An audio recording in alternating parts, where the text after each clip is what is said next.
So we are talking about Kickboxer Vengeance. This one directed by John Stockwell, who was once an actor and actually in one of my favourite films, My Science Project. And here he has remade 1989's Kickboxer starring Jean-Claude Van Damme. This one also starring Jean-Claude Van Damme, but in a different role. So this is pretty much a straight remake from that 1989 movie.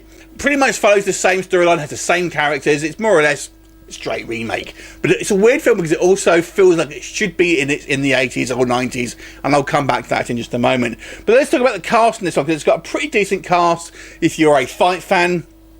This one, actually, the main character is played by a guy called Alain Moussai. I think I've pronounced that right. And he plays a guy called Kurt Sloane, who's the kind of the hero character, the protagonist, basically. And Moussai basically has been done mainly stunt work before. He's been a whole bunch of stuff. He's done a little bit of acting, but as far as I know, this is his kind of first major sort of starring role, leading a kind of a film. But supporting him, he's got some familiar names here. Certainly, if you are a fight fan, you're going to recognise some of these. TJ Storm has been in a whole bunch of kind of martial arts movies. Georges St-Pierre. You've got, obviously, Dave Bautista here as the kind of the bad guy. Gina Carano. So there's a whole kind of bunch of kind of recognisable names. And not least of all, Jean-Claude Van Damme. So I'm going to have a section at the end to talk about some spoilers, because I do have to say I have some problems with this film that will involve spoilers, but I'll leave that right to the last minute. But let's talk about some of the positives first of all about Kickboxer Vengeance. Now, if you are a fan of the original movie, then I feel you will like this film. And if you are a fan of kind of the late 80s, early 90s martial arts action films, then this is very much that kind of same sensibility, which is going to be a negative as well. What I mean by that, it's just a fun movie. There's lots of kind of action sequences that are just kind of like very well choreographed. They look brutal and painful, but they're kind of dumb. There's some things that don't make sense with them as well. But the consequences, you know, are questionable, but they're good to look at, basically. Very much like the kind of the action films of the last couple of decades. If you compare them to these ones, you think, these days you'll be a bit more questioning things. Well, that kind of woun't happen. But I think that when you looked at the 80s and that 90s films, you just kind of accepted it. And that's pretty much what this film is like. The main thing that this film, positives for me, Jean-Claude Van Damme, the guy is back. You know, the guy is absolutely fantastic in this movie. He's back in shape. He looks fantastic. He's got some great moves. He's got that sort of cheeky Van Damme charisma that you know and love. And I have to say, I really liked him in this role. I thought it was fantastic. One of the best thing in the movie, if you ask me, in regards to the kind of characters and stuff like that. Absolutely fantastic. And I've got to say, I kind of like Bautista in this role here as well. Very menacing. He doesn't get a whole lot of screen time, to be quite honest, but when we do see him, he looks kind of pretty menacing and makes a good bad guy here. It also benefits from some fantastic location shooting, and of course the fight scenes I feel were very well choreographed and excellently shot. But let's talk about some of the negatives. Now, I've kind of alluded to this before.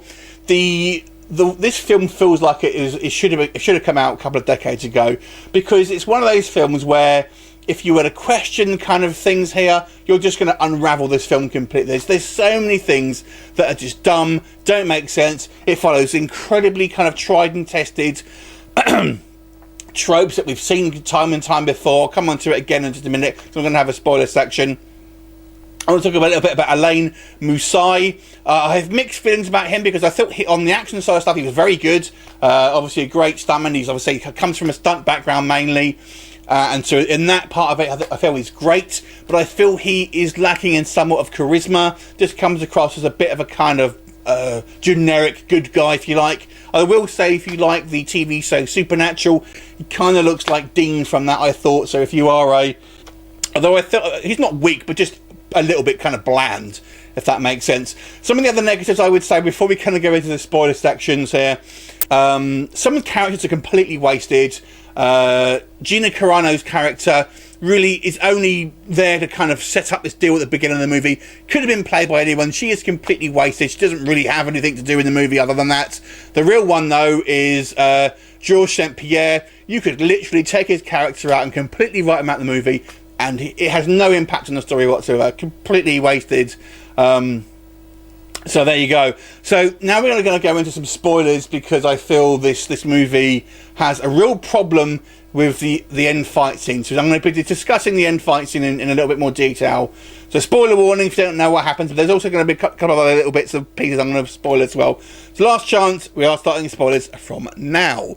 So before we get into the end fight scene, just some of the other action sequences here, I feel, although very well shot again, I feel if we look at it by today's standards, they're just silly. I mean, our hero Kurt Sloane literally beats up a dozen police officers and, you know, gets away with it, basically. That's just not going to happen in today. You just can't get away with that, and people, I think, aren't accepting of that. The bad guys' motivations seem to chop and change all the time. One minute they're sending a bunch of assassins, the other minute they want to fight him in the ring. Other times they're kind of being quite civil towards him and kind of letting him go. Doesn't make sense. Okay, so let's move on to the end fight scene. Now, I will preface this. I'm not saying the fight scene is badly shot or badly choreographed. On the contrary, it's a very exciting fight scene, but I have some major problems with it. Number one, Batista's character pummels Kurt Sloane, who is the good guy, literally pummels him from pretty much start to finish. And there's 3 rounds. There is no way that any human being could take that amount of kind of punishment and still kind of have this kind of rousing kind of like last kind of spurt and defeat the bad guy. I mean, this is the sort of thing I mean. You could have these kind of tropes happen yesteryear, but I feel you just can't do it now. I just think today's audiences are a little bit too sophisticated. It should have been a bit more of a back and forth, because like I said, I mean, he just got dominated, and Batista's character really took no damage. And so when he eventually does kind of start to kind of stagger around, I think you've barely been touched. That's my first issue. My second issue, the third and final round of this kind of fight is using swords. And I'm thinking, okay, that's typical of these films, and this is kind of going to go back into another issue I have with it. It follows a tried and tested formula. You know, the defeat at the beginning, the kind of the massive training montage, couple of setbacks, and then the kind of the big thing at the end. But not once do we see our good guy really training with swords. Yet the final round, there's a sword fight, and obviously you can say, but maybe Batista's character's got experience with swords, but our good guy hasn't. Not that we've seen. So how the hell has he managed to hold his own? We know he's a kind of a kickboxer and stuff, but the movie doesn't show us that he has had any experience of swords. That bothered me. But the main issue here, well, not the main issue, one of many, is that this is going to be a mega spoiler. Is that Kurt Sloane is the good guy, murders the bad guy at the end in front of a whole shitload of police. I mean, it was just stupid. I mean, come on. And on the subject of the police, I mean, these are some of the most incompetent police I've ever seen. And there's a female kind of lead detective. Obviously, she's super attractive, only there to serve as a love interest. Really irritating. So that pretty much ends the spoilers. So overall, this film is fun on a kind of a very basic level. It's a good action movie if you kind of just want to watch people fight and kind of some good action sequences. But if you want a coherent story that kind of, I feel, is telling a sophisticated story, then this is not the movie for you, unfortunately. So overall, although I think there's a lot to enjoy here, this does have some major storytelling issues that I feel that kind of really detract from it. So I'm going to give this movie a 5 out of 10. Have you seen it? What did you think of it? Leave me comments, and I'll look forward to seeing you next time. Bye for now.